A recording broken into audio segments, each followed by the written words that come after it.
Hello बच्चों, good morning. आज हम अर्थशास्त्र में सांख्यिकी बुक का सेकंड चैप्टर आंकड़ों के का संकलन आपको हम पढ़ाने जा रहे हैं।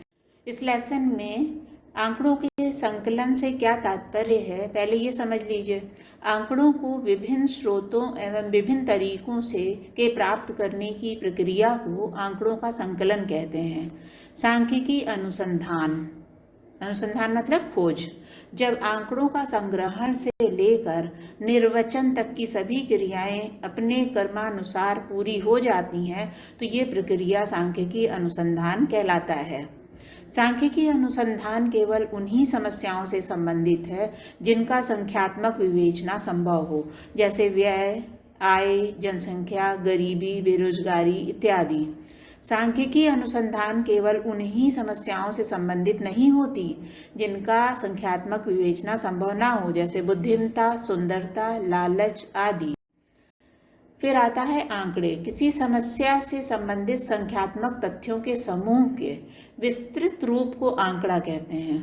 आंकड़े दो प्रकार के होते हैं। पहला है प्राथमिक आंकड़ा। वे आंकड़े जिसे अनुसंधानकर्ता सर्वप्रथम स्वयं संबंधित स्थान से संग्रह करता है और उपयोग करता है, तो इस प्रकार से प्राप्त आंकड़ों को प्राथमिक आंकड़े कहते हैं। द्वितीयक या गौण आंकड़ा, वे आंकड़े जो किसी दूसरे के द्वारा पहले ही एकत्रित किए जा चुके हैं। यदि कोई दूसरा विशेषज्ञ इन आंकड़ों का उपयोग करता है तो ये आंकड़े द्वितीयक आंकड़े कहलाते हैं। अब आता है आंकड़े दो तरह के होते हैं, प्राथमिक आंकड़े और द्वितीयक आंकड़े। तो इन दोनों तरह के आंकड़ों में क्या अंतर है? प्राथमिक आंकड़ा पहला, इसे अनुसंधानकर्ता स्वयं एकत्रित करता है, और द्वितीयक आंकड़े में ये आंकड़े किसी दूसरे अनुसंधानकर्ता द्वारा एकत्रित आंकड़ों से लिए जाते हैं। प्राथमिक आंकड़े में इसे एकत्रित करने में अधिक समय, श्रम और धन लगता है, और द्वितीयक में इन आंकड़ों के संग्रह में कम समय, श्रम और धन लगता है। तीसरा, ये आंकड़े उद्देश्य के अनुकूल एकत्रित किए जाते हैं, और द्वितीयक आंकड़े किसी अन्य उद्देश्य से लिए गए हो सकते हैं, इसलिए वर्तमान उद्देश्य के अनुकूल नहीं होते हैं। प्राथमिक आंकड़े में चौथा है, इन आंकड़ों से किया गया अनुसंधान सही और उद्देश्यपूर्ण होते हैं, और इसमें इन आंकड़ों से किया गया अनुसंधान संदेहास्पद हो सकता है। फिर इनकी संकलन की क्या विधियां हैं प्राथमिक आंकड़ों की? तो पहली है प्रत्यक्ष व्यक्तिगत अनुसंधान के द्वारा, दूसरा अप्रत्यक्ष मौखिक जांच के द्वारा, तीसरा स्थानीय व्यक्तियों या नियुक्त संवाददाता द्वारा, चौथा है प्रश्नावली विधि द्वारा। उसमें दो तरीके हैं, एक डाकपत्र द्वारा है और दूसरा गणकों द्वारा अनुसूची भरना। तो प्रत्यक्ष व्यक्तिगत अनुसंधान के द्वारा ये वो विधि है जिसमें एक अनुसंधानकर्ता स्वयं अनुसंधान क्षेत्र में जाकर सूचना देने वालों से प्रत्यक्ष तथा सीधा संपर्क स्थापित करता है और आंकड़े एकत्र करता है।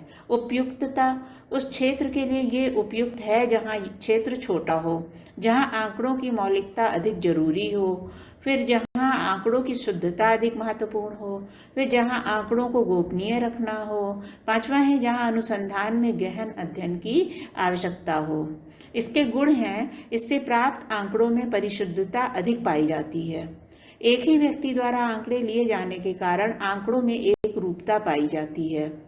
इस विधि द्वारा एकत्रित आंकड़ों में मौलिकता पाई जाती है। ये आंकड़े अधिक विश्वसनीय होते हैं। अवगुण है, ये विधि बड़े क्षेत्र के लिए अनुपयुक्त है। इसमें व्यक्तिगत पक्षपात होने का डर बना होता है। विस्तृत क्षेत्र होने पर इस विधि से अच्छे परिणाम नहीं आते हैं। श्रम शक्ति और अधिक धन का प्रयोग होता है। इस विधि में समय अधिक लगता है। फिर है अप्रत्यक्ष मौखिक जांच के द्वारा। ये वो विधि है जिसमें किसी समस्या से संबंध रखने वाले व्यक्तियों से अप्रत्यक्ष रूप से कुछ तैयार प्रश्नों के द्वारा पूछताछ कर आंकड़े प्राप्त किए जाते हैं। बड़े और विस्तृत क्षेत्र के लिए ये विधि उपयुक्त है। तो आज हम आपको इतना ही पढ़ाएंगे। इसके आगे कल हम थोड़े से और पॉइंट्स आपको बताएंगे। आज जितना बताया है आपको उसको अच्छे से याद कर लीजिए।